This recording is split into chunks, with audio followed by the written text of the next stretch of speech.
بسم اللہ الرحمن الرحیم۔ السلام علیکم۔ رمضان کا روزہ رکھنے کی دعا۔ وَبِصَوْمِ غَدٍ نَوَيْتُ مِن شَهْرِ رَمَضَانَ۔ دوبارہ سماعت فرما لیجئے۔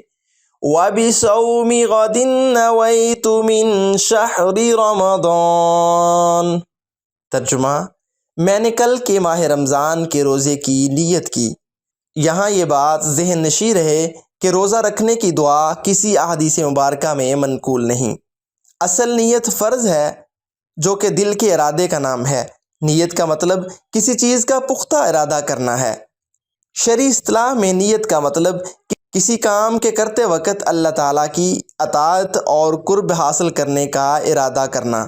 نماز، روزہ، زکوٰۃ، حج وغیرہ جیسی عبادات میں نیت فرض ہے، لیکن الفاظ فرض نہیں۔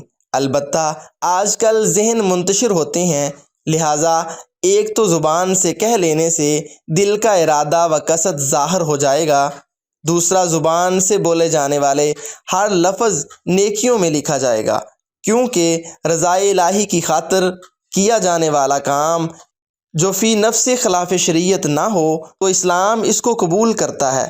امر مستحسن کے طور پر اس کام پر اجر و ثواب اور فوائد و برکات بھی متحقق ہوتے ہیں، لہٰذا روزہ رکھتے وقت مروجہ دعا کے الفاظ بطور نیت دہرانا بدعت حسنہ یعنی اچھی بدعت ہے، اس لیے یہ نیت پڑھی جا سکتی ہے: وَبِصَوْمِ غَدٍ نَوَيْتُ مِن شَهْرِ رَمَضَانَ۔